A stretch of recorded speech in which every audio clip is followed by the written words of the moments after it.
Hello and welcome back to the Undercut podcast. We're back to review the seventh race of the year, the Spanish Grand Prix. Well, no, actually, it's not the Spanish Grand Prix, it's the Barcelona y Catalunya Grand Prix.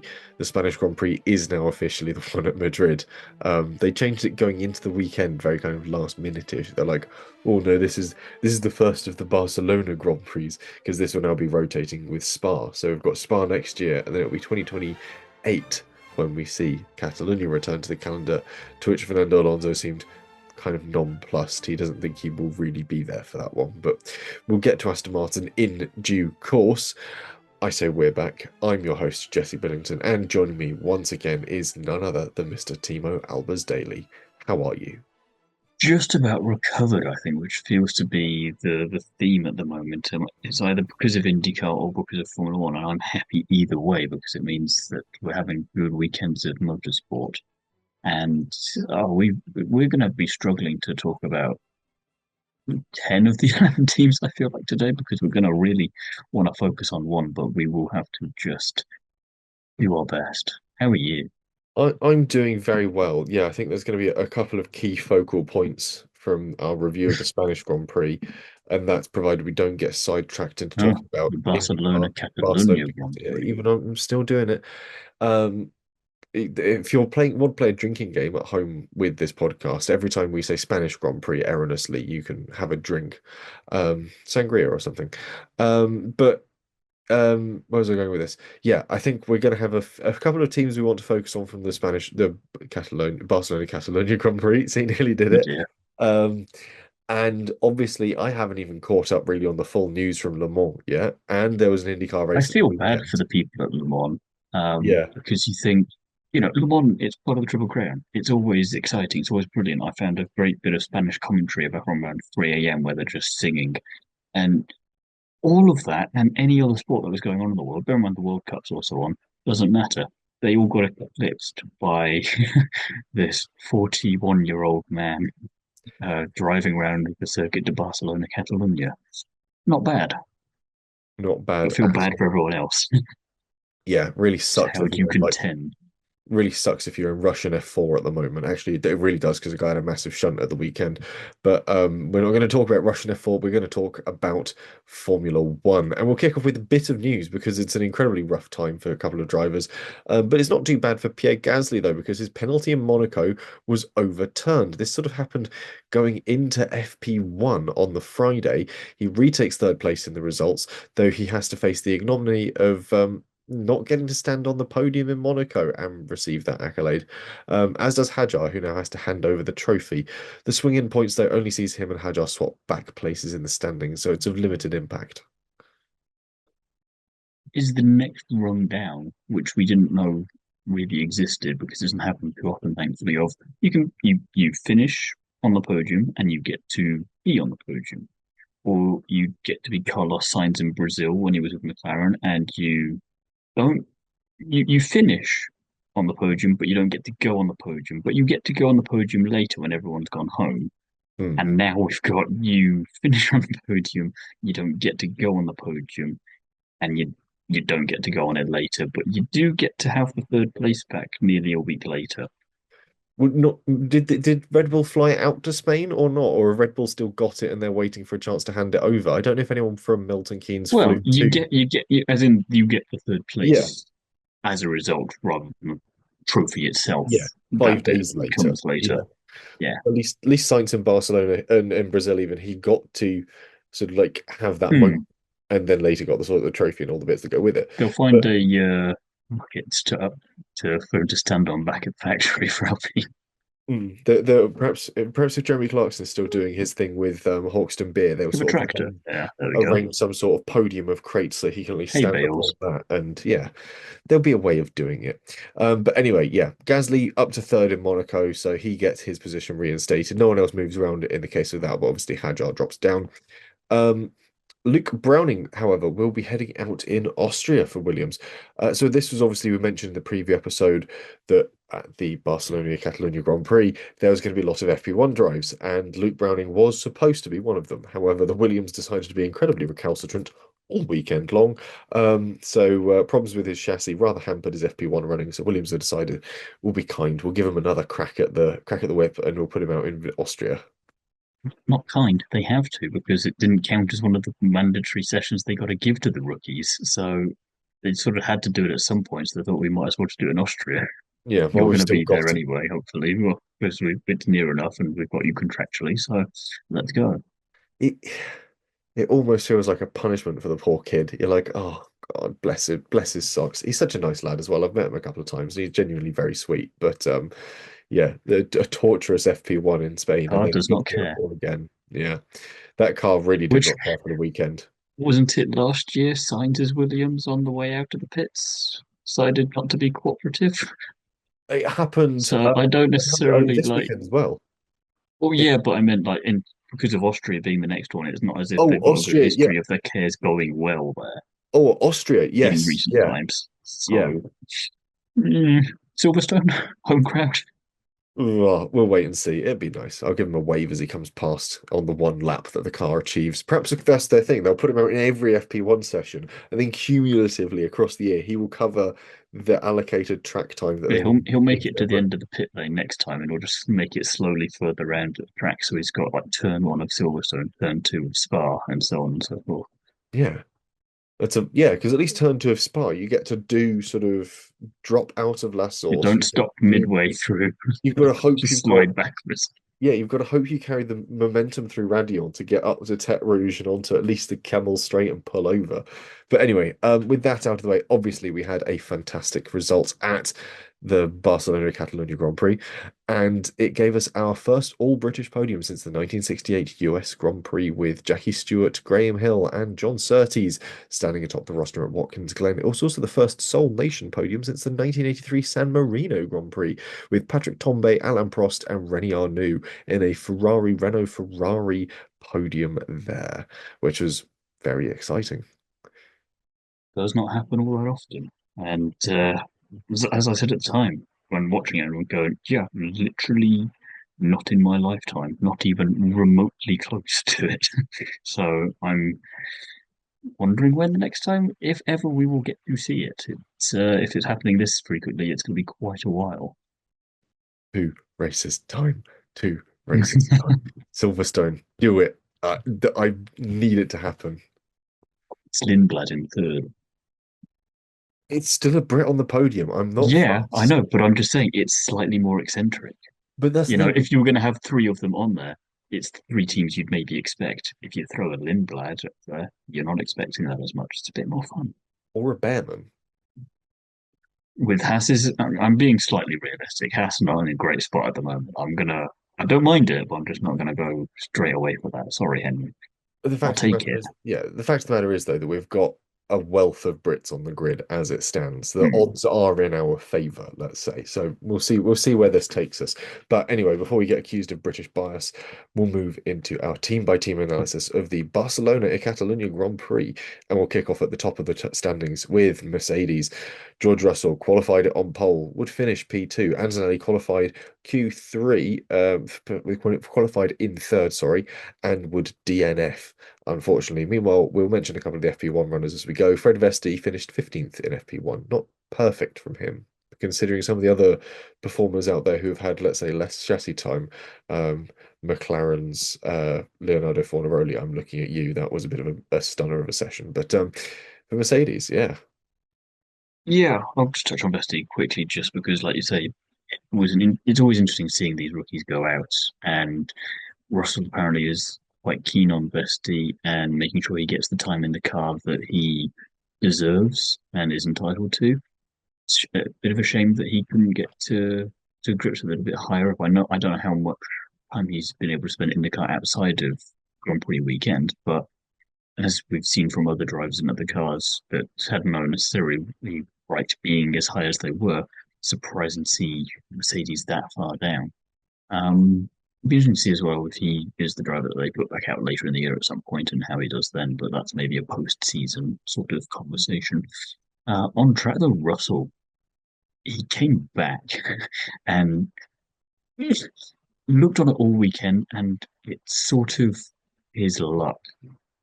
that as soon as he comes back on it, he was leading in FP1, he was leading in FP3, then gets on pole, and we're thinking he's got Antonelli somewhat covered. You'd say he's in a very strong place to do so.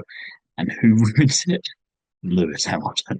And you go, you were not supposed to be here. That's not on the menu. What on earth? And Russell going, oh, for God's sake, what is this now? It's his first podium since China. Can you believe? It's been so long. It's mad. Which was also a second place as well to Kimi at that point. His 10th pole position, Mercedes 150th. There's going to be a lot of facts and stats like that in this episode. Um, and for most of the Grand Prix, he looked all right. I think he realized pretty early on, Mercedes realized pretty early on as well that Lewis and Ferrari are on another level this weekend, and it's going to take something mighty to beat him and them, and they just didn't have it. Interestingly, though, he looked a little bit hesitant to fight Antonelli towards the end of the Grand Prix.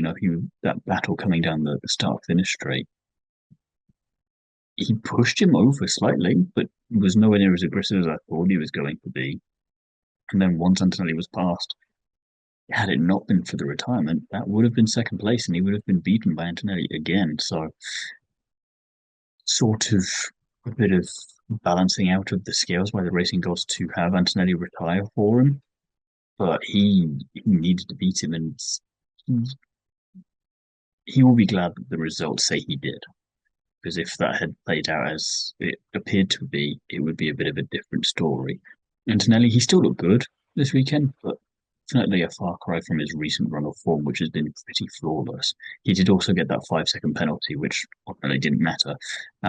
But between that, him being off the pace coming into FP2, and then the ultimate reliability that has now plagued both Mercedes, McLaren, Williams, they're going to want to look into that, because if Ferrari can they've got their own problems, don't get me wrong, but if they can keep up their sort of pace at the moment, Mercedes are not going to maybe run away with things as much as we thought they might, which is excellent for us to watch. But if you're Toto and Mercedes and most of Germany, you're going, that's not the efficiency we're used to. Hmm. These aren't the outcomes we were expecting. I mean, overall for me, it was a solid operation for them as a team this weekend, but Antonelli was struggling to find his setup, and the car did come to him once that fuel load came off. He just couldn't find the right car weight to deal with the tyres and the heat. And I think as we go through what's lining up to a very hot European sort of series of races, certainly temperature-wise, it's going to be really interesting to see how that dents Antonelli's performance. And bear in mind, last year, Spain was also the start of a DNF run for him. And we've Mm. sort of reached that point a second time round. I won't say it's the same demons coming back to haunt him, but there's a lot to be inferred, let's say, and it's going to be interesting to see how that pays off for him. Though George was fighting to run his own race on feel as well, which was really interesting. This is the first time we've got to hear inside the cockpit from George, whereas previous weekends it's always been sort of hearing Kimi Antonelli and Bono sort of chatting away. This is the first time we've really got a bit of it from George's side of the garage. And he was really sort of, they were saying, oh, we're doing this to cover off Norris. Oh, we're doing this to cover off this person. And it was never, we're doing this to cover off Kimi. And he knows that's where his race and his fight is coming from this season, which is the really interesting thing. But yeah, it just wasn't to be for the Italian. After a good battle through that first sector, his engine let go and just George sailed past to take second on the rostrum. A hard weekend to judge a recovery drive, especially when you consider this wasn't Kimi's first time was Kimi's first time starting outside the front row this season. And yeah, I think if it's just as hot in Austria, I wouldn't be surprised if we get similar results. This is the interesting thing that I got from that was they're busy fighting each other, a little bit like Lando and Oscar were last year, and who was the third driver who had nothing to lose, who could just come along, mind his own business. And in this case, it's Hamilton. And nothing against Verstappen, but you wouldn't, you wouldn't want either one of them, let's face it. But, if you had to choose a second one, you're going, oh, why? Why is it Hamilton?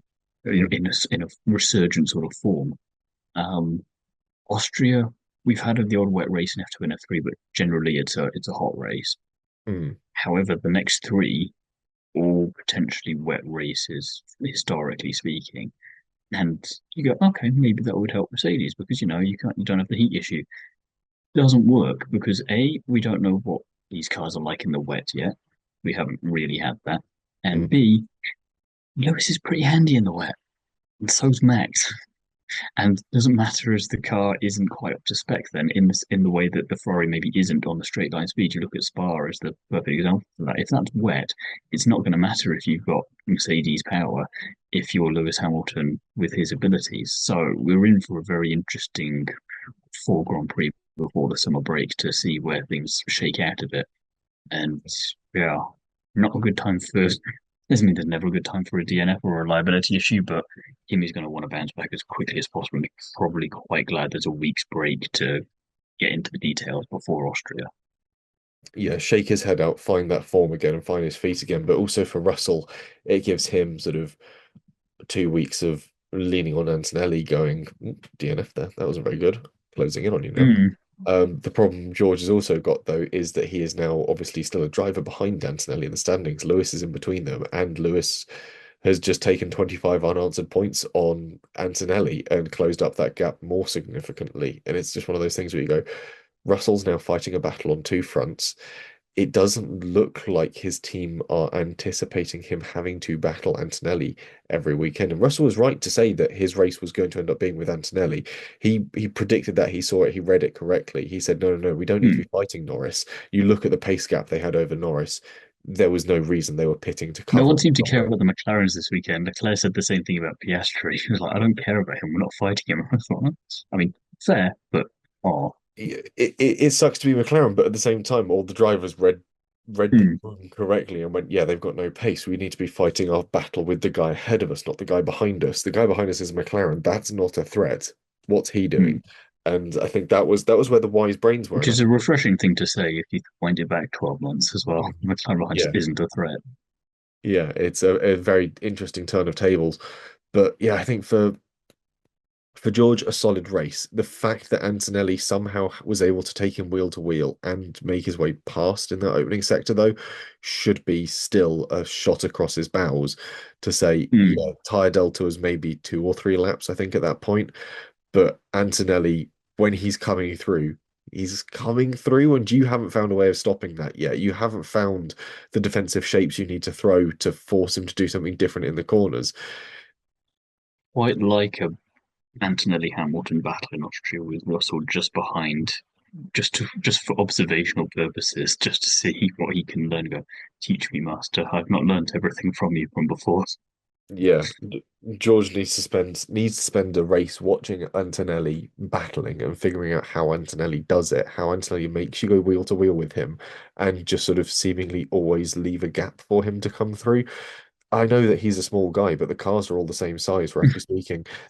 He's finding that space for the car to get through and finding a way of deploying that power. And it's really interesting watching it happen. Although the cynic in me would say that the last time we saw the Mercedes go sort of wheel to wheel in action in Canada, one of them suffered an engine blowout. And now we've seen them go wheel to wheel in Spain, and one of them suffers an engine blowout, but it's gone the other way. So if someone's literally sitting there with two Once is buttons, happenstance, twice is coincidence, third time, yeah, we're going to have some questions. yeah, so is it literally just Toto sitting there with a switch that sort of goes one way is Russell, one way is Antonelli, and if things get a bit too spicy, he just takes turns knocking it the one way or the other? Or it's worse and there isn't a button. It's just, for some reason, two Mercedes at the same time doesn't work for the physics.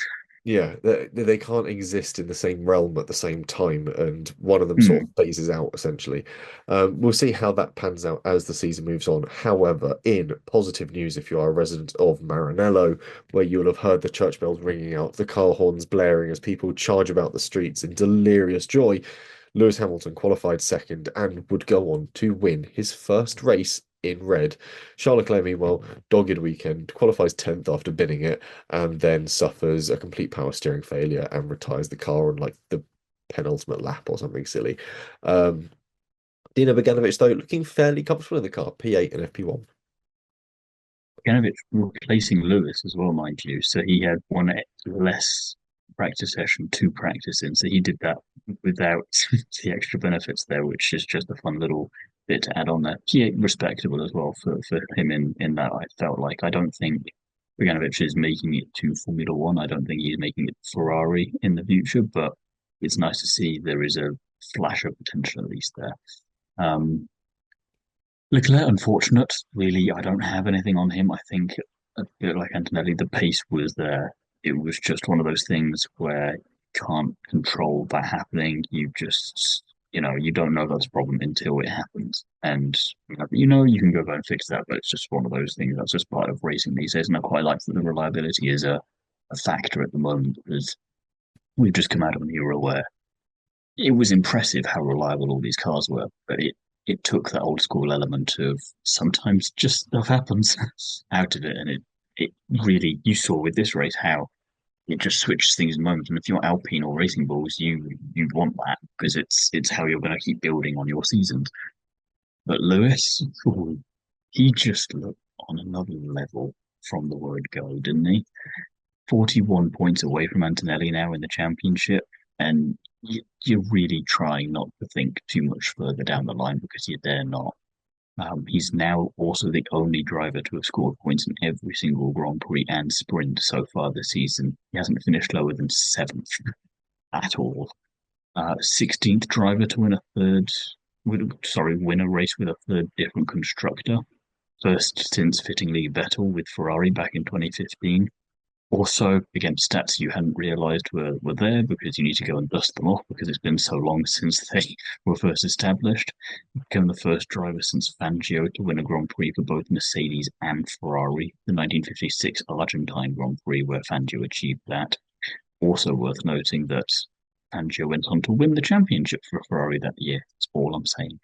Uh, Also worth noting very much in a different way that Michael Schumacher's first Grand Prix win with Ferrari also came at this circuit in 1996, and everyone who is seeing that emulation will be wanting that to finish there, knowing what happened next with Schumacher and Ferrari. Could you imagine if they're on for quite the repeat on that side of things? Everyone is now collectively just very, very terrified.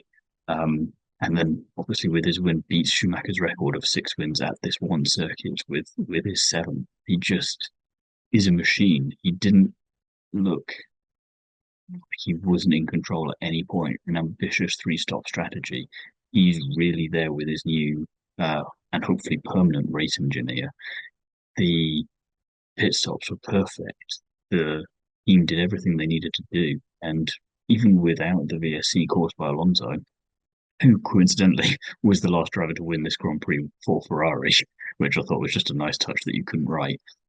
He didn't need it. He was still winning regardless. And he then not only wins, but gets the biggest win margin of the season and the biggest win margin since Verstappen in Vegas last year. Not a bad way to come back swinging and prove to everyone who was unkind, let's say, that, no, I still got it. Yeah, it one of those race results that proves more than just the fact that he can still win races. I think that's the thing that's really special about it. And oldest driver to win a Grand Prix since Jack Brabham, who was 44 years, 11 months, 5 days at the 1970 South African Grand Prix. Every race winner since then has been notably younger. It takes you, like you said, takes them with the largest margin of the season as well. So, and largest margin since Vegas last year. Um, and equally, look at the other drivers who've won Grand Prix with other British drivers who've won Grand Prix with Ferrari, Eddie Irvine, Nigel Mansell. Then you've got to go all the way back to John Surtees, Tony Brooks, Peter Collins, Mike Hawthorne. He stands in a really exciting list of drivers, of British drivers who've Clubs you made hadn't them. realised were clubs because it's been so long. Yeah, it's just one of those things where you go, oh, there's some special names. We're getting into the really interesting bits of the history and fact and stat books.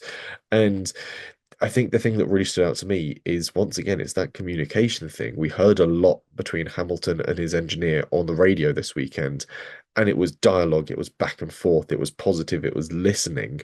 And Ferrari It's just the responded. upbeatness of him. You remember the guy last year, how depressed he sounded every single time he was on the radio compared to this guy who's just, from the looks of it, a gentle old bloke who doesn't want to be in the limelight at all. Mm. And he's just he's just a nice, old, enthusiastic Italian bloke. You're going, wow, you can do it. it sounds like Ferrari have wheeled out someone who was previously sort of a race engineer for someone else and sort of understands the ebb and flow of the sport and of a race and understands that there is more to the race than simply how your strategist wrote it down on the piece of paper on the hotel room the night before. There is an art to looking up and watching the Grand Prix and reacting to it. And Ferrari did that. They missed out with that safety car the first time round. It came out, it triggered at the wrong time. Hmm. But the second time round, they were eager, they were ready, they pulled off the stop, and you've only got to see the body language of the Ferrari engineers, the guys who did that pit stop, when they see that They Lewis were has happy. emerged in the lead of the race, they go, oh, that's going to be a moment that really enthuses you as a team, and you suddenly realize, oh, we're onto something here. And the spirit in Hamilton's engineer's voice, where he goes, that's it, you've got the lead, and it was that point he's like, I'll leave you to it, and you're like, that's it. That's what you need to do with Hamilton is pump him up, build him up, the same as Bono used to do with It's Hammer Time, Hmm. and then And then leave just him leave him. to it. And I think Ferrari have finally figured that out. And there's something really special in that. That's just exciting in this sort of way of, oh, we haven't seen this for quite a while. The worst bit for everybody else was in one of the interviews he was giving afterwards, where he said, I can't remember the sentence word for word, but it's not a sentence you want to hear if you're literally anyone else on the grid. It's I've I've got what I need, I've got the car that I need, and I can now get on with doing what I do best. And you go, oh shit. Because you just think, we've seen what that looks like. And that's quite terrifying if you're, McLaren, Mercedes, Red Bull, Charles. Because you're, especially if you're Charles in some respects, you're, oh no, I've been here best part of a decade, and the guy's been here 5 minutes in comparison, and he's now feeling like he's got what he needs to go back to who he used to be in that sense, but with even more experience and racecraft behind him. I also found it quite tongue in cheek. There was a lot of criticism about him replacing Sainz when Sainz was, really Doing coming well. into the fore with Williams, and then obviously with Ferrari, sorry, and then how well he did with Williams last year. And they were saying, "Oh, Sainz didn't take this long to get on the podium and all this sort of thing." I had a look because I was just curious. 32 Grand Prix it took for Sainz to win with Ferrari in Silverstone 22. This was Hamilton's 31st start. Close, and just so tongue in cheek, you've got to smirk about it. Which, obviously you can't plan that, and obviously it wouldn't have been his 31st if we'd had Bahrain and Saudi Arabia. But Yeah, which somehow one's 33rd? Yeah. it just these little bits you couldn't write it because of everything that goes on. You go, it's just a nice touch someone sprinkled on there just to annoy that it's a very specific bit of the fan base. And there's been some really interesting quotes actually. I've just sort of done some digging and sort of seen what people have been saying. And so Lewis's race engineer is a chap called Carlos Santi, and Hmm. brought in as a replacement for Ricardo Adami, who worked with Sainz. I think that he and Sainz had a good Maybe communication he was balance. still a little bit bitter on he Yeah, built up a nice relationship with Sainz and now he's got to deal with a but new Hamilton, person. yeah, but Hamilton has sort of branded it almost as like his Italian Bono. And again, for other racers, that should be a Hmm. threat. That is a shot across your bows. And they were sort of dropped in with one another at the start of this year. And he said that it's actually really good having him there. They didn't even know each other going into this. They'd never Hmm. spoken, and they've just gotten on really well since then. And it's one of those things that he said, it's great to be able to connect with an engineer other than what I used to have. I had it for such a long time that you kind of lose that feeling because now doing it with Kimmy. It's really great to be able to share that experience with him on the stage. But then Santi, he says, is a very, very quiet individual. Hmm. And he's reignited his love for being an F1 driver, is another direct quote from Hamilton. And I think that's the thing. If you've made your driver love the sport, that's a huge thing. If Mm. you've got And been able to, that's huge for any driver. Never mind one of the greatest that there's ever been, and you've managed to recapture that for him. That's not bad going. And if you're still not um, permanent with your status as that being your role, you're going to Fred and going, "Can we sort that?" And also pay rise. yeah, you I don't want to sort of like over egg it as a thing, but if you think back to, or sort of make it too obvious that it's 20 years of the film, but it's a bit like Hudson Hornet stepping in as race engineer for Lightning McQueen at the final round. It's that sort of someone who understands it, but also can communicate to you and build you up as a person Mm, in that moment. It's not just understanding the racing. Um, quick dig into Carlo Santi. Joined Ferrari, various different sort of roles as modeling engineers, first driver in a loop simulator project. 2016, Santi became performance engineer to Kimi Raikkonen, working closely with the Finn during the 16-17 seasons, and then became his race engineer in 2018, including obviously that Grand Prix win. I was going to say, And yeah, the 2019 he moved to a leadership role within their remote garage, so doing live support from Maranello. So he sort of left the Grand Prix weekend. And then obviously Ferrari have gone, we've got an interesting character here. We need someone who can race it engine. is straight out of a film, isn't it? They've Yeah, gone back, they found him in the back cupboard somewhere, just dusted him off and gone, "We need you." And he goes, "Ah, right, come here. let's go." Yeah, it's one of those things that they interesting enough, they have pulled him away from the Ferrari Driver Academy, and sort of working in the back rooms at Scuderia Ferrari to sort of focus on this. But that's what it takes. Meanwhile, other side of the garage, Charles Leclerc. Yeah, rough week for him. New carbon industry brakes though, so clearly there's really something going on there. The brakes were fine, and it was the rear that was misloading during qualifying So that spent too much ground. who's making this component now? Just go Yeah, company by company through the whole yeah, car. just working through it, going right. Which one of you has made this bad thing? And then eventually it was power steering and brake by wire failure that sort of took him out of the race at the end of the day. But yeah, if they can get both cars on form, there's a really interesting battle to come from Ferrari this season because I don't. Charles isn't driving badly at the moment. His pace is No, really competitive when he's got the car under him. And this weekend, also bear in mind, they implemented a host of upgrades around the car that paid dividends. And Lewis, I think, will naturally get up to speed quicker with a set of upgrades. Charles, I think in Austria, we're going to see a really interesting time from him because he'll again have spent some time on the sim. He'll have again locked in on sort of how these upgrades make the car feel. And it's going to be really spicy watching him move forwards. And again, this is the problem. If you're George Russell, you're not just fighting your teammate now. You've got to fight Lewis Hamilton, a seven-time world champion. two You've got, drivers that have nothing to lose yeah, because they didn't think they were in it anyway. So they've got everything to gain. yeah, you've got to fight Charles Leclerc now as well. It's madness, and it's really exciting as a Ferrari fan to see that that's the direction we're heading in. So positive stuff. Then we get to where all the paragraphs suddenly get very short from both of us in this case. McLaren, Piastri qualifies seventh, finishes fifth. Norris qualifies fourth, finishes third. Leonardo Fornaroli finishes FP1 in fifth place. Very impressive from Fornaroli, as you alluded to earlier. That was just sort of out of nowhere. And Brazil seem to be having a nice crop of junior drivers coming through the ranks at the moment, and there's nowhere to put them. But it's nice to see that talent developing at least because it feels like we haven't really had any Brazilians for a really long time. You know, you just had Felipe Massa. That was it. Um, and you know, you had the odd one here or there, but no one really. And now Bortoletto's in, and suddenly he's brought a wave of others with him. So see that then translate in a McLaren. It speaks both to the ease of which a driver can adapt to the car, but also is embedded with the team in that role. But then also just speaks to the talent of him as a driver. You know, this is someone who arguably should have been on the grid this year. He won F2 last year, but there's nowhere to go. But he's not doing. He's putting up a good advertisement for himself for next year if anything does happen. Um, in the race itself, though, yeah, they interestingly looked like they were going to be there up with Mercedes. There was all this talk in qualifying about McLaren versus Mercedes, and then Lewis just comes out of nowhere and does what he does. Um, And then McLaren just didn't seem to really be anywhere for the Grand Prix. That being said, because of Leclerc's double DNF, which, by the way, last time Leclerc had a double DNF was 2018 with Sauber. So Oh, it's been a while. Um, and that's meant that Norris is now just 3 points away from him in the championship, which you're saying about how Leclerc's going to be up there fighting with the Mercedes now.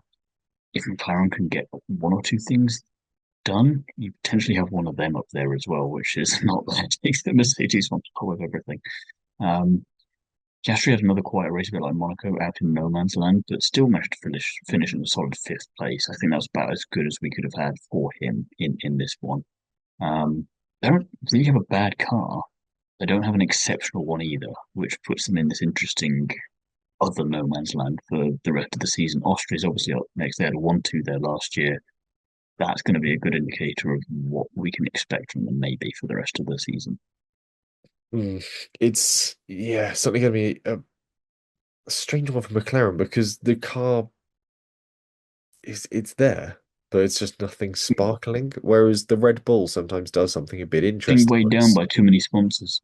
yeah, the Red Bull squeezes out a bit of performance. The McLaren just sort of does a race. You're sort of like, oh, well, I suppose points are points. But the problem is you can't. Certainly this season, I don't think I think you could win a championship off of consistency, but it's not the level of consistency they're at. It's the wrong kind of consistency.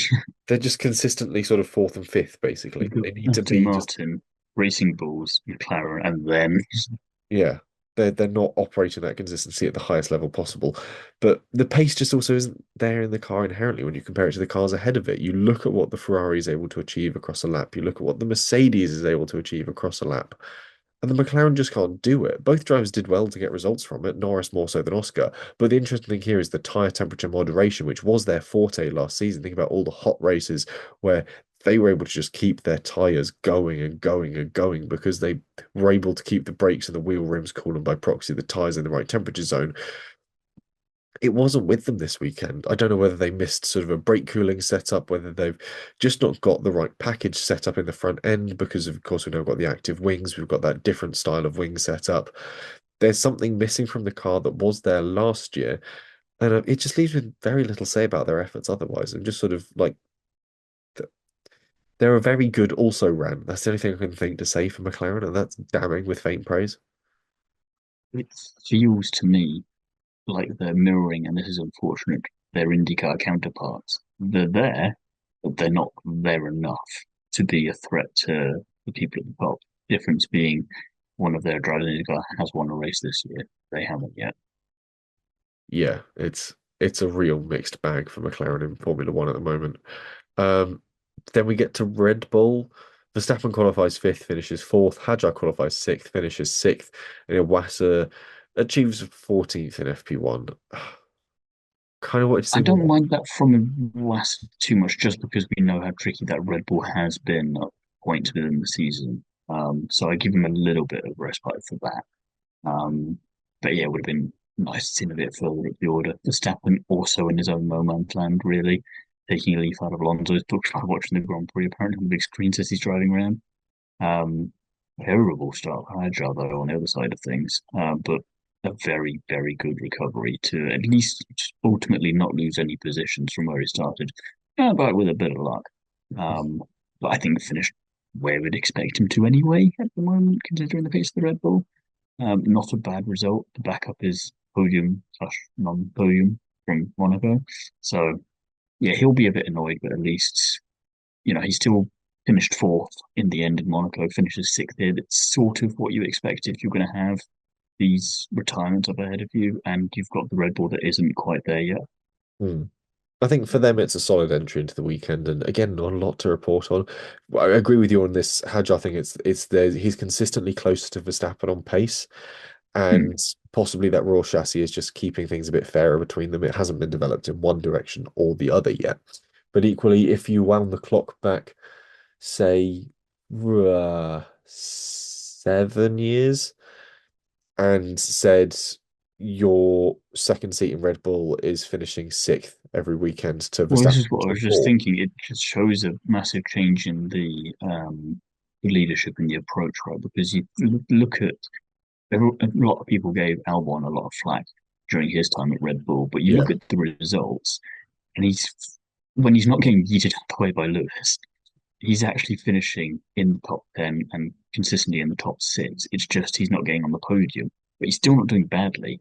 And yeah, yet that was enough to get him booted and replaced by Perez. Whereas Hadjar does a similar thing and it's enough. And it's yeah, just, and it's not bad results either. This is the thing. It's still good. It's still points. It's still keeping you above Alpine, above Racing Bulls. And, you can still see McLaren just about. mhm, Um, so I don't know what and because Max isn't going off and winning races either, I think that's helpful here. He's not on the podium every weekend. So there is this sort of not a bitter pill that they're swallowing, but I think it would be if it was still the old management. But because they're still in this period of rebranding as such. They're not rebranding, but in a reset mode, reestablishing who they are as an outfit. It's it's a good time to get away with these quote unquote bad results. Yeah, it's I think the pressure's off Hajar in a very positive sense, and he's thriving under that sort of lower pressure level. And it's nice to see Red Bull actually taking time to develop their second seater and get things sorted and be just sort of like ambiently competitive. I think that's a phrase we could use for several of the teams this weekend, actually, ambiently competitive, because it also applies to Alpine, Gasly, and Colapinto suffering in qualifying, 14th and 13th respectively, going on to then finish on the road, 7th and 8th. Colapinto demoted to 10th with a penalty for, I can't remember what it was now. Slowing down for yellow flags. Yellow flag infringement, yeah. But yeah, ambiently competitive. Thiemo, what do you have to say about Alpine? They cheered me up, mainly because they did exactly what I was hoping they would do when we were talking about the preview. Your wild prediction was what, both Alpine's top seven? Yeah, both Alpine's Um, top seven. and then even before Colapinto's penalty, it was Gasly P7, Colapinto P8, and I had to laugh. Had to laugh when I went back and I was just looking, so I couldn't remember who'd got fastest lap. So I was going to look there and look at your prediction. And went, oh, hang on a minute, there's something potentially quite funny happening here. Oh yes, it has. Excellent. So that's twice they've done you now, Yeah, Alpine. that's twice I've been It's not shocked even two now. different teams. It's the same, and it's Colapinto both times I think as well. So he doesn't like you. I keep putting my Um, faith in these people. I keep putting my faith in them every weekend. Every weekend. The yeah, just come up short just to get you. yeah, Um, 30 or so points though separating that team from Red Bull, which not a lot. is not a lot. It's not nothing. Um, it's going to raise a few eyebrows, and that's going to be quite interesting to watch. One Brazil 24 situation, and you have a DNF thrown in for one of the Red Bulls at least, and you're in an interesting bit of territory that we've not been in for quite a long time. The only reason I don't want it to happen is because Flavio will be happy, and I don't think we can collectively Agreed to have that be happen though. be yeah, we can't allow that. Yeah. But otherwise, quietly solid race. They were both in the point anyway for the double DNF at the end, and that's pretty good for them. So Mm. then benefit on top of that, it's sort of we always say if you can't score points, be on the fringes, so that if something does happen, And they've then taken it up a notch and gone, we'll just get more points then, yeah, and that's excellent for them. what if we already just are in the points positions? Um, Yeah, I think for Alpine as well, they've got reliability over Red Bull at the moment as well. Well, they haven't got the exceptional performance of the top sort of two teams. They've got a car that's underneath them that both their drivers can really exploit to get pace out of, which is nice to see. And then you think back to the issues that Red Bull have had at a couple of Grand Prix so far this season. Hajar's sort of certainly had a few problems creeping in here and there with just the car itself. Max in Monaco as well, with simply just the engine just sort of going, no. But Alpine haven't really had those issues. They seem to have got the Mercedes package The tamed. one Mercedes Customer team, package that yeah. hasn't done anything yet, which I don't know which way to take that. So either means it's coming for you big time, or you might be safe. There is Ticking no middle ground. ticking clock. We're going to see a Colapinto come past on fire at Silverstone. Um, I mean, cars on fire at the Red Bull Ring is equally not uncommon. I was Um, thinking of signs already, though. Yeah, Yeah, so we'll see how that pans out for the poor guy. But yeah, Alpine have got the reliability there that they can really start to just sort of keep nipping at the heels of Red Bull and keep that pressure on them. And yeah, again, it was an odd thing swapping them, but it then made sense when Gasly got into that hmm. free air, chase down to the next battle pack, was able to really start influencing their race as well. So it's a solid performance, actually. I think it's also really becoming what we expect from them at the moment. So it's opening rounds of the season, we're sort of going, oh, Alpine sort of regularly punching up in the points. That's a nice change from last year. And now we're sort of like, they're doing what we expect them to be doing now as a really competitive. I don't even want to say midfield team. They're running in that sort of solid front pack where they're always On a jousting for podium. points. Yeah. And yeah, though my prediction is double rubbed in with that Colapinto finishing eighth and tumbling to 10th, I'm mildly bitter about that, but we'll move on to Racing Bulls. Again, another series of short paragraphs. Lawson qualifies eighth, finishes ninth. Lindblad qualifies 11th and finishes ninth.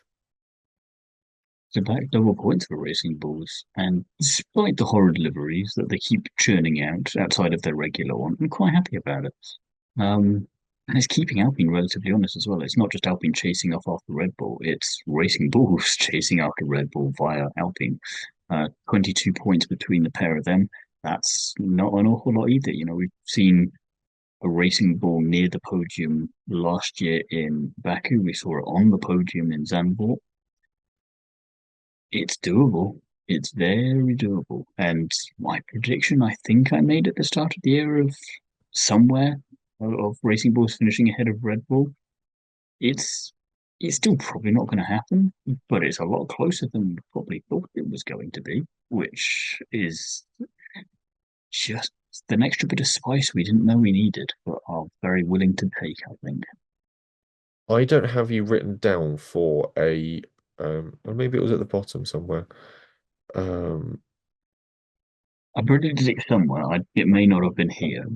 no, I have written down in my Austria prediction as my wild prediction, a Toro Rosso. I've written it as Toro Rosso, Racing Bulls laps a Red Bull. Um, which That's also a bit weirdly, that's more ambitious. I don't know. yeah, given the fact that both Red Bull drivers are now up on the pace of things as well. I think I predicted this early on when Hadjar was still getting to grips with it, but now he's got to grips with it. He Hmm. sort of outstripped them. Would you like to make Why um not? Go for it. I'm where not sure would you like where to in the put it? standings just ahead of Red Bull. Just one of the drivers finishes ahead of Red Bull, No, or no, the constructor finishes ahead in the of Red Bull. constructor? Oh, Hmm. that's bold because in No, we do your it big or we don't do it at all. would you like I can put it in as a footnote of yours because you've got Red Just Bull yeah, finishing just as a third bonus. and Racing Bull's finishing eighth at the moment. So I can put it down in the footnote of Be the sweetest plus one bonus point.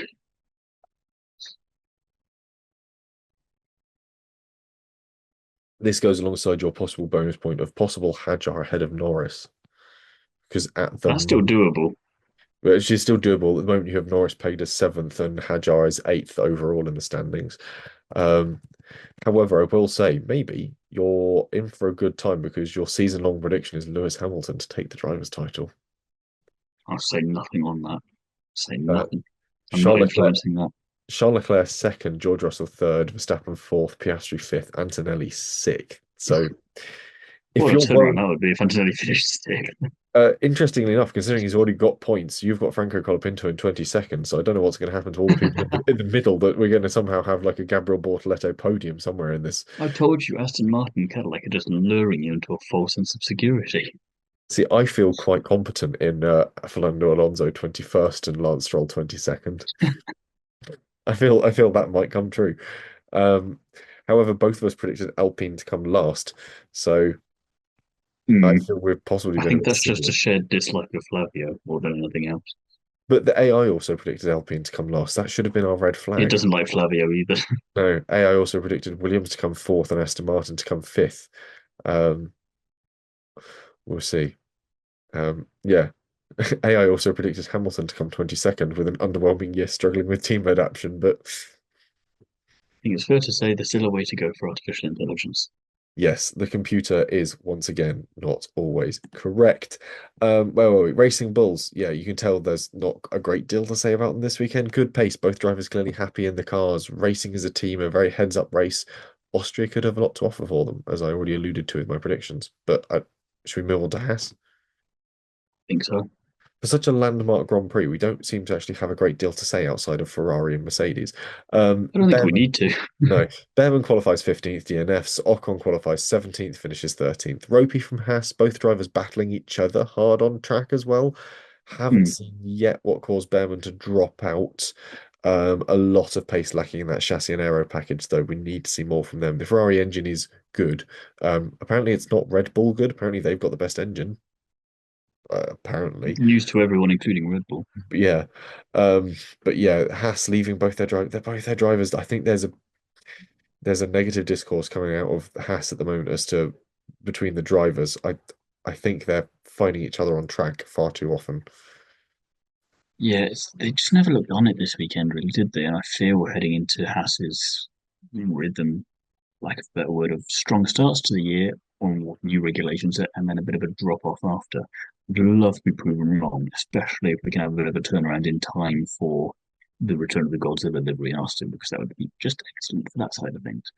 And also just narratively, that works a lot better. Um, but it's tough. It's very tough. And, there was talk about Ocon not being there next year. You've got potential in a number of F2 drivers and even drivers we saw in FP1 replacing him. And It would Yuki be silly to Tsunoda, replace Behrman. That would be a bit left field. I don't think that's necessarily the best idea. Um, he's regularly been seen nipping in and out of the Haas motorhome, he's apparently. learning how to do the catering. He's He, getting ready for his restaurant in Vegas. someone did speculate that Um, he was only there for the pasta bake. there we go. Um, But yeah, they need to turn things around sharpish because even if it's just a P10 for one of them, they need to get back on it on the points front because they were what fifth, fourth at points overall in constructors and they're already down here. And it's not even the summer break yet. It's not good. They need to sort themselves out. And I really like their livery. They were as high as fourth, coming out of China and Japan, and then tumbled after the Miami Grand Prix. So yeah, They should rough. have never gone back to America. Miami took them to sixth. Canada dropped them to seventh. Monaco kept them in seventh, as did Barcelona. So yeah, not great for them. I mean, worse for Williams. Sainz qualifies 16th, finishes 12th. Albon qualifies 18th, DNFs, and Luke Browning doesn't even start FP1. Yeah, one sort of silver lining, I suppose, with this is that Valves is still just very open and honest about their lack of performance here, which I do appreciate. I do believe they'll turn things around. We've not been Ferrari fans for as long as we have to stop being delusional about someone else now. It's still just uncomfortable viewing though, really. Um, yeah, what do you say? What do you say? I mean, in this race where Albon surpasses Nigel Mansell's record for most starts with the team, and he DNFs for a bizarre reason, as you'll get to, but then comes back out essentially 8 laps down to then retire again. It's just, and then Sainz can only get as high as 12th, which two of which is because of the DNFs up in front. And you think if Sainz can't pull something out of the car, out of the two drivers, Albon would be the one you'd expect better or just because of his time with the team. But Sainz is the more experienced. He's a Grand Prix winner, regular podium finisher already for Williams, and he can't get it near the top 10. Even with retirement ahead, it's not good. Hmm.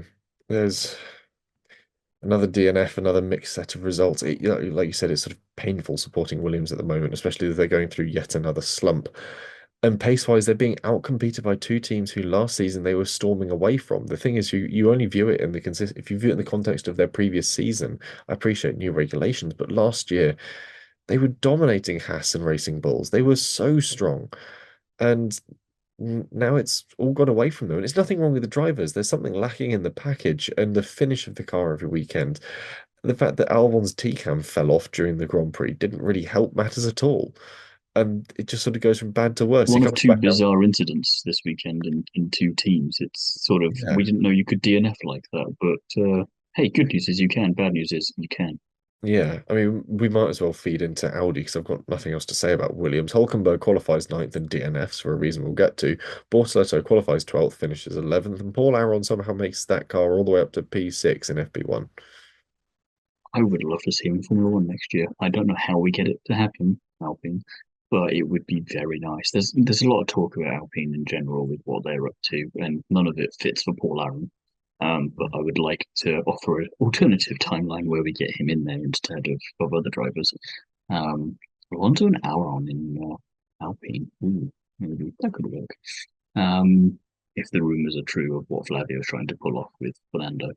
Um, but on the Audi front, very good for him to get the car all the way up there. We haven't seen, I think we've only seen Hulkenberg maybe up to those sorts of heights in free practice before. I'm not sure about Bortoleto off the top of my head, but he had a great qualifying session, Hulkenberg. And then, of all the things, to get him out, heck of a trick shot by Lawson to destabilize him and put him out of the race, kicks up some gravel, and essentially sort of That's his finds like car the off. back of Sontaran and dunk on the vent and knocks you straight out, and there's nothing you can do about it. And you go, what the hell am I supposed to do with that?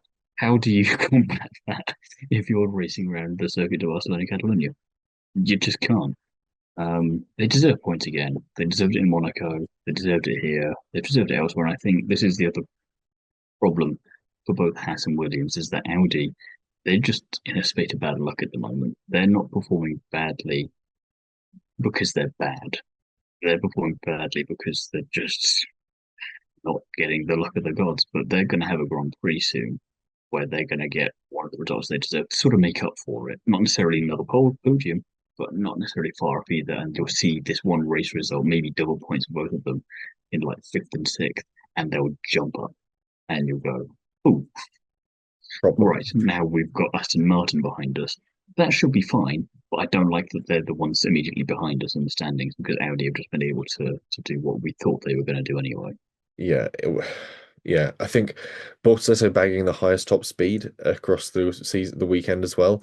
There is some really strong performance in that car. The fact that along that sort of long front straight of Barcelona, Bortoleto has got the confidence in the car to be able to build that speed 2 turns ahead because now it's just that sort of long drop down onto the front straight where he knows he can rely on that chassis, rely on that grip, build the pace and get the car flying along. It's a really solid engine and deployment, as well as a really competitive aero package, I think, on that car. There's just a few bits they need to iron out of it. And again, with a bit of luck, as well as sort of a few more refinements to that car, it's going to be really interesting to see what that Audi project is able to put together. Like you said, Nico's DNF was really funky. It was sort of the Death Star sort of glowing weak spot. Sort of just how did you do Who that? built this in here on purpose? For what Yeah. reason? It's sort of the opposite of what Lando Norris's car had in Monaco, where they couldn't make the neutral button work. This was the e-stop button working a little too well. But yeah, luckily he didn't have it trigger the fire extinguishers though, which did happen to Lawson, interesting enough, in F2 Hmm. at Monza a couple of years back, where someone kicked up gravel onto his car and it didn't just shut down the car. It's like a Karma two-stage. takes its time to Yeah, come back around again. yeah, revenge is a dish best served cold, and by someone else. But I, I don't know. It's yeah. Either way, the fact is, it's sort of like a twist thing that you twist it half a stop to turn the engine off and sort of shut the entire system down, and then a further big twist deploys the fire extinguisher. So Hulkenberg's lucky it didn't just sort of immediately cover him in foam, but he was able to coast it into the pit lane, just sort of going, and the car's stopped. Why? But yeah, also if you have a look at a couple of his photographs from the weekend, he posted a shot where the gravel has gone through the nose cone. So they're running a very thin carbon weave on that car, which is obviously helping keep its weight down and keep it very competitive. But yeah, if gravel is going through it like sort of shotgun shrapnel, you don't want to be following someone too closely if they have an accident through the kitty litter. Anyway, it's a competitive car. They just need the luck to really get it up there. I think both drivers are driving incredibly well at the moment. The same cannot be said for Aston Martin. Alonso qualifies 22nd and DNFs, and Lance Stroll qualifies 21st and DNFs. First time Stroll's out qualified Alonso at Aston Martin, which he promptly then had the quote of "I don't give a shit," which feels very on brand for Lance Stroll. With the feeling is somewhat mutual. He celebrated by retiring with a gearbox issue, so that was fun for him.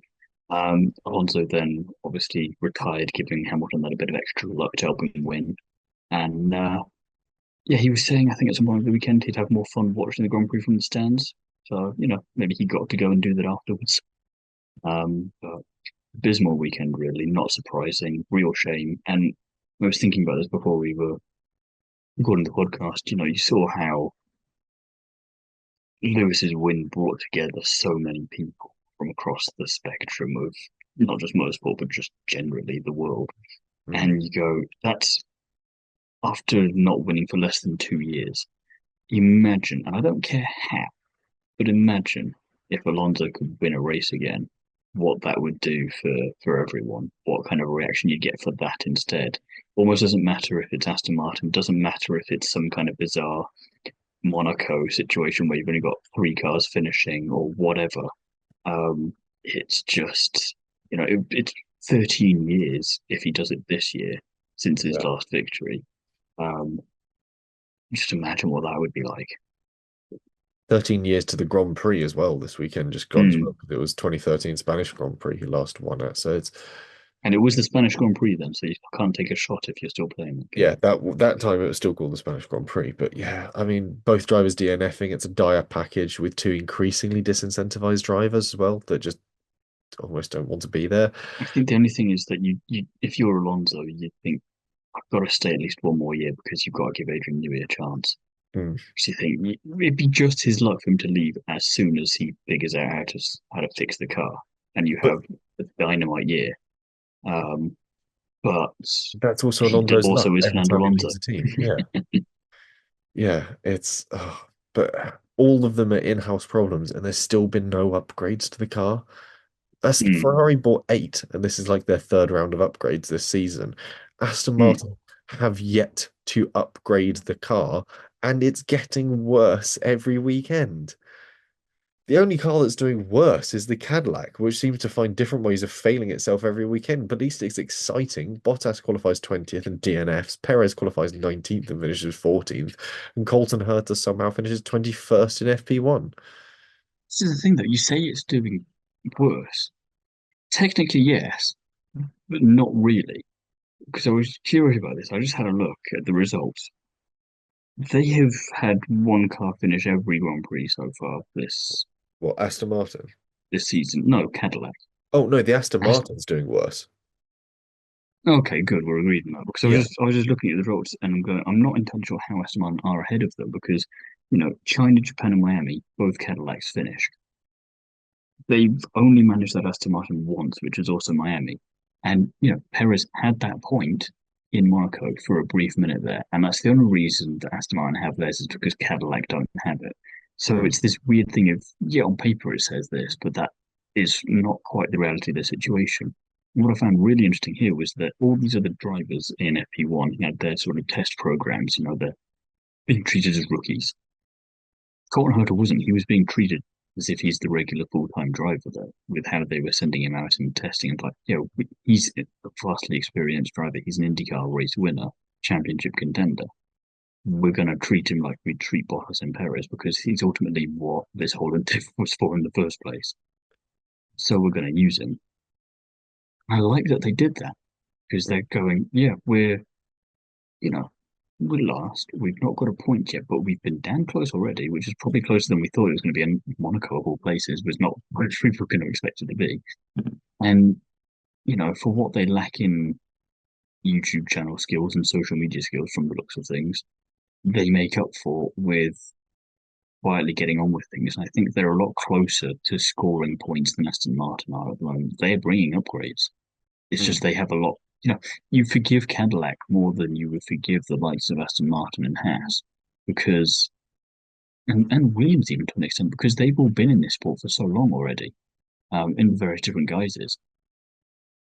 Cadillac, they're 6, 7 races in now, and they're just figuring it out as they go. And it's not as bad as it looks beneath the surface. And there's something quietly nice about that. I don't know when we're going to get a bit of a turnaround, but I'm now more confident in saying that both drivers will have at least 1 point finish each this season, which doesn't feel like much, but it's more than you can probably say at the moment for Aston Martin.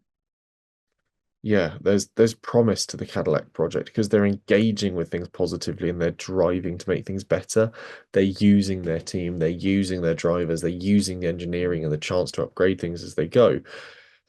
And just Aston aren't. And this is the thing, it feels almost sort of bitter that one team's been rewarded with a point for this and the other hasn't. Perez winning out the battle of also just staying out there. We always say half the Hmm. battle is just finishing the race. That's what they said after China, I think. It's like we had both cars finish the race. We had other teams, McLaren, that didn't even start it. Mm. They managed to get things right at points in the season where other teams don't. And those other teams don't have the excuse that Cadillac does. Cadillac goes on to I hope it doesn't happen, but the double DNF for every Grand Prix for the rest of the season. You kind of forgive them in the same way that you'd forgiven Prima for all their terrible results last year in IndyCar because it's your first year. You're Yeah. figuring it out. If you're still doing this 10 years from now, maybe this isn't for you. But that first year is all right. And it's mad they're, you know, on the heels of Aston Martin, who won the podium 3 years ago. Yeah, it's crackers what Cadillac have done in that sense of things, and I think there's still a lot to come from them as a You project. got to switch how you determine success Yeah, you've got to look with at it this through part of the grid. you've got to look at it through the right window of where they're competing and who they're competing against, and the fact that Aston Martin have dropped the ball so significantly and Cadillac are regularly, bar one fluke, out competing them Mm, shows what they've been able to achieve. Whereas it also shows what Aston Martin have failed to achieve with a enormous budget and Adrian Newey and a two-time world champion in there, and supposedly one of the best drivers on the grid, because why else would he have been at this team for so long? thought you were talking about Stroll. But it's yeah, it's just one of those things where you think, in the grand scheme of things, Cadillac haven't done too badly. It's just a shame they haven't been rewarded by the racing gods for it yet. But I still have some bones to pick with them. Anyway, winners and spinners. I think we're both agreed on our winner for this one. It can't be anyone but Lewis Hamilton. Right. It just an outstanding weekend from him, and one of those moments where you sit back and go, "This is why Formula One." This And is this is the race you need to yeah, get you back in. I think, regardless of what you think of the new regs, you forget about everything for 5 minutes because Lewis Hamilton just won a Ferrari at 41 years old after a whole season of dire endurance and has gone. He's not admitted it as much because he's saying he's not thought about it. I think he's thought about it, but he's in the championship fight. That's enough to just forget about everything else for 5 minutes ago. Ooh, delicious. I think he knows that with another couple of strong weekends, he can. Another weekend, he'll learn how Antonelli races. Another couple of I strong think he's going to go weekends. and talk to Max and go, "How did you feel last year when you were doing this?" Mm, Because they're not fighting now. yeah, They'll have a ding dong like they did in Canada, but they're unless Red Bull really somehow up their game, they're not fighting this year for a championship. So I think Max doesn't mind, having an odd conversation with Lewis about that sort of thing and go, "So this is what I did last year." Da, da, da, da, da, da, da. I just go, I'll use that against you in a couple of years when we do this again. they both respect one another a lot at the moment in the way their Hmm. relationship stands, and I think that Max wouldn't wouldn't be opposed to having that conversation with Lewis about sort of the mentality, the approach. And I don't think Lewis It'd thinks, be one of the things he wouldn't tell him, but he'd leave a strategically placed note under a chess piece in a bar when he goes, here's my phone, it's open on the notepad. I'm going to the bathroom. I have no control over what happens now, sort of yeah, a situation. I've not directly helped him, but I've not stopped him either. yeah, this is my phone number. Don't message me after 10 o'clock at night. Hmm. One of those things where I can just see them actually having a conversation and sort of going, what was your mentality when you shifted and made that sort of chase down in 2025? What was it that made you that helped you each go into each weekend and overcome that points deficit? And I think it'll be a really interesting case to see Lewis achieving that. And I think we're going to see we're not going to see prime Lewis Hamilton. We're going to see a different version of that. We're going to see a very unique take on the Lewis Hamilton formula. And I'm really excited for it. It's not going to be the sort of clean cut storm way It's gonna for be a everyone. different kind of domination. Yeah. And It's gonna that's, be more psychological. yeah, it's going to be really exciting. It's going to be more akin to what we saw Nico Rosberg put him through in 2016. I was gonna say the only time we've seen him actually battle someone for the championship outside of his own team, I think really was 21 and Mm. arguably 2007, which was Yeah. Kimi. Um, but you'd argue he was primarily dealing with Alonso at that point because I'm not sure how much he thought he was in that really until it was getting towards the end of that season. Um, whereas now he's not fighting Charles, but the main threat is Mercedes, and he can just go right. Charles is one thing, but I can now go after Mercedes, and it's the added bonus that it's Mercedes of all people. Mhm. In less than 2 years, he's migrated and beaten the kid who replaced him and the kid who was idolizing him in a straight up fight. Yeah. It's Not bad going. the story is fantastic. Meanwhile, though, spinners, For me, for the reasons you're probably going to use for yours, because I don't I expect more from Haas in the same way I expect more from Aston Martin, the more I expect from Williams. Whereas your choice, I go there's still wiggle room. But Haas, you've been here 10 years. Sort it out. Yeah, Haas have got the experience where they shouldn't be making these errors. And I think Cadillac, um, for me, Cadillac are my spinner because we're seeing different issues creeping in each weekend, and it's sloppy bits and pieces that are coming through. It's brake failures where it's actually sort of in the deep in the braking system. It's not the brake by wire, it's calipers or pads or hydraulics failing on them. And you're thinking that's not something that should be happening. We should, as Formula One engineers, know how to set up a brake system and bleed out the brakes so that when a driver gets to a big stop, it doesn't just spit him around into the gravel and give him nothing. It's I don't want this to become their modus operandi for each weekend. I want to nip this in the Hmm. bud for Cadillac. Consider this sort of a warning. This is your In tough love approach. Yeah, I think very much the case. If I don't want to see you in here again, understood? And that will be all that we say on the matter. And we move on from Cadillac to our predictions, where it was 1 point for you with your Russell pole prediction, 1 point for me for Russell P2, 1 point for you for Hamilton fastest lap. And then I missed out with my wild card with Colapinto finishing in P8 again, and then dropping to Two P10. more points than I've gotten most weekends this year, and two more points than I definitely thought I was getting when I was making these predictions. Yeah, a lot of points this weekend. Good to see. We're honing in on what our predictions need to be. Meanwhile, fancy Formula One review. For Spain, Tika Taka F1, 205 points, top, 202 points. And the British contingent, 197. My podcast team, was that you, the British contingent? That's mine. All British team. There's enough people and teams now for me to do it with Ah, a true. bit That's of such a good wiggle idea. room. Yeah.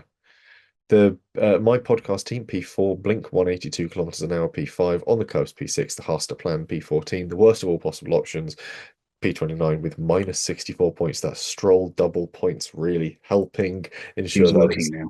the worst possible team. Overall, Dirkvoll team 1,648 points, Sabonius Racing 1,528, Etty 13, 1,366. On Melancholy Grid P4, Jaffa Cake Racing P7, the Champagne Macrons P13, the worst of all possible options P29. They are at the bottom and slowly eating through whatever points they've accrued with some minus scores coming. That's all we've got time for on this episode of the Undercut podcast. We will be back before my laptop runs out, hopefully, in a few weeks to preview the next round, the Grand Prix in Austria. Until then, if people want more from you, Thiemo, where can you be found?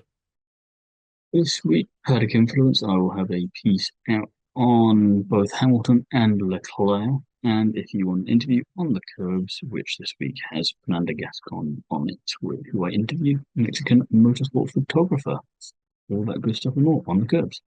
And if you want more from me, you can pick up the latest issue of Classic Car Weekly. You can also listen to the Classic Car Weekly podcast, or just follow me on the internet as at Jesse on Cars on Instagram, Twitter, and TikTok. Always important to add on the internet. Some people might still get their Instagram by post. They might just sort of have like an envelope arrive with just a series of I'm pictures more and meant to captions. follow you. Oh yeah, please do. Yeah, I'd rather you didn't do it in real life. That'd be a bit weird. Um, Anyway, yes, that's where you can find us. We'll be back with a preview of the Austrian Grand Prix with a lot to look forward to, one suspects. Thank you very much for listening, and we will see you again soon.